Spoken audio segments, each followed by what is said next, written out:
My name is Tom Clendon, and this podcast is trying to help you understand how ISA 12 income tax, deferred taxes, interacts with other accounting standards, specifically in respect of revaluing assets, PPE perhaps, and leases.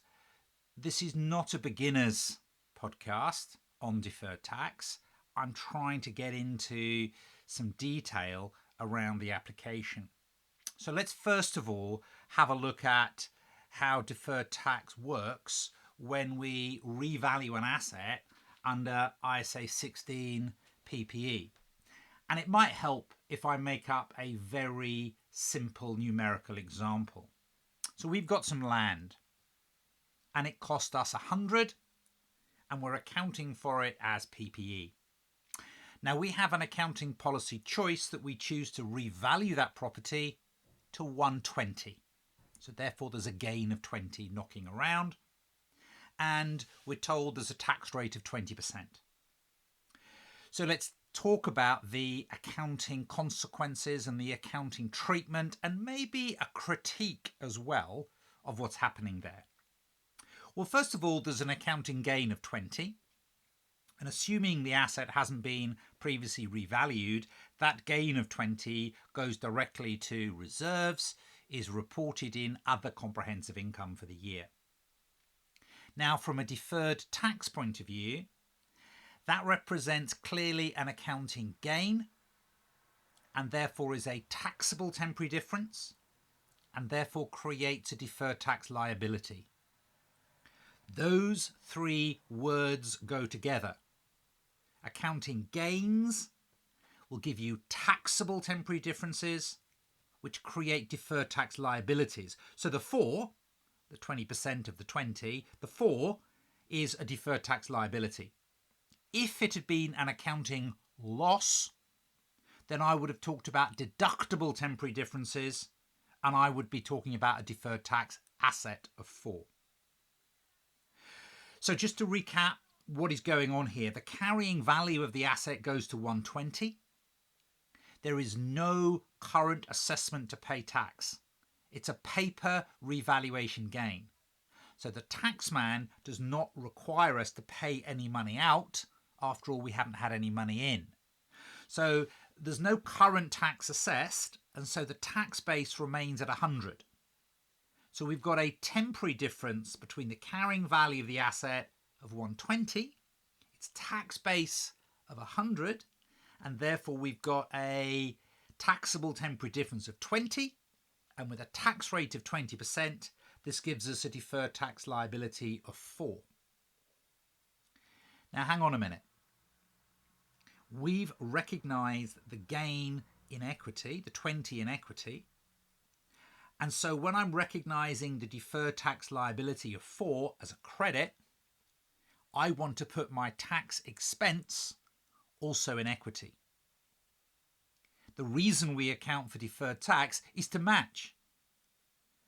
If I've recognised an accounting gain on which no current tax is assessed, I've deferred the payment of tax, and so that extra 4 is paired with the 20, so we have a post-tax gain in our other comprehensive income of 16. The balance on the reserve in the first year is 16. The extra amount of the gain going to equity is 16, post-tax. Now, the 4, the deferred tax liability, is a non-current liability. And the standard specifically requires this is not discounted. And I always find that slightly curious because it's going to be payable in the future. So if it's not discounted, it's therefore overstating the liability. And there's a practical reason as to why deferred tax liabilities are not discounted. And that's to do with the fact that we don't know when they're going to be paid. We don't know whether to discount in 2 years' time or 5 years' time. Because the liability to pay the tax on the revaluation of the property will only occur when the property is eventually sold, and we don't know when that is going to be. We have no present obligation to sell the property, and therefore we have no present obligation to pay the tax. And actually, if you buy that argument, which I think I do, there's then a flaw.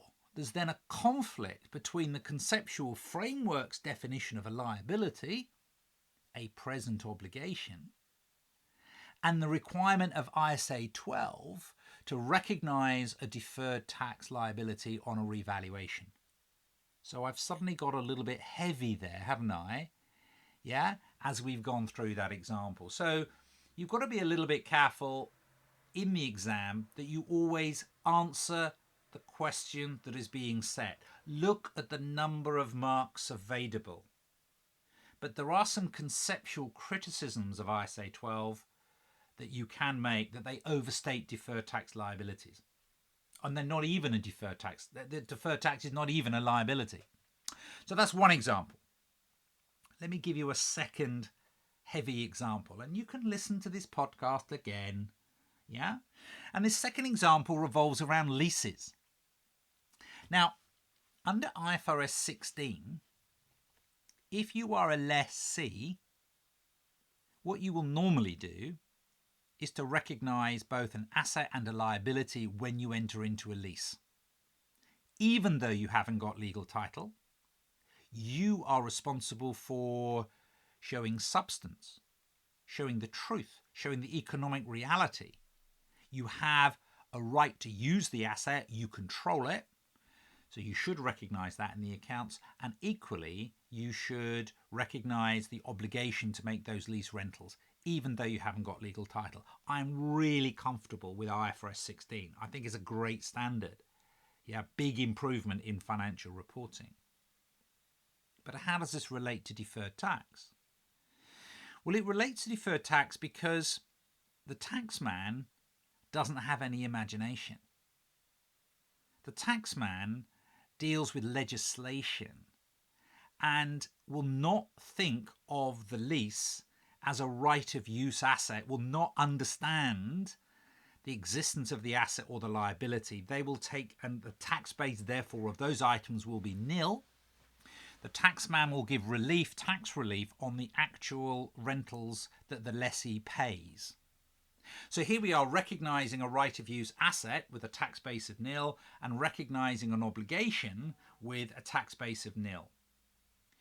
Now, those assets and those liabilities naturally change over the period of the lease. The asset depreciates, so becomes smaller, and the obligation under the obligation to make the lease rentals goes up and down. I mean, it goes up with the finance cost, the unwinding of the discount, and it goes down with the cash that's paid. And that means after the first year, the carrying value of the asset is going to be different from the carrying value of the obligation. It just is. And I haven't got the mental capacity, and it's not the right format to start playing with numbers here. Now, in terms of the right of use asset, we know that that's got a tax base that is nil. So it's got a carrying value. We know the tax base is nil, and therefore that is throwing up a taxable temporary difference and a deferred tax liability. On the other hand, the yin and the yang, on the other hand, the obligation also has a nil tax base, but because it's a liability, the temporary difference is deductible, and you've got a deferred tax asset. So the deferred tax consequences means that you look at the net. Look at the net of the deferred tax liability on the right of use asset against the deferred tax asset on the obligation, and the difference can then be regarded as the net deferred tax situation. Could be an asset, could be a liability. Take that at 20%, whatever the rate is. Wow. Yeah, SBR. It's not necessarily about one accounting standard in one question. It's not necessarily about regurgitating definitions. It's about application. It's about explaining. You have the ability to listen to this podcast again. I appreciate the first time you hear this. Yeah? It can be quite fast. It can be quite mind-blowing. I want you, though, to understand this is an advanced aspect of deferred tax. I've got another podcast out there which explains deferred tax from the beginning. All right? If you want further help, if you want to pass SBR, if you want me to mark your work, give you a pass assurance, help you understand how to pass SBR, get in touch with me, please. My name is Tom Clendon. My WhatsApp number 07725 350 793. But you can find me on the web absolutely easily. No problem at all. Thank you very much for listening.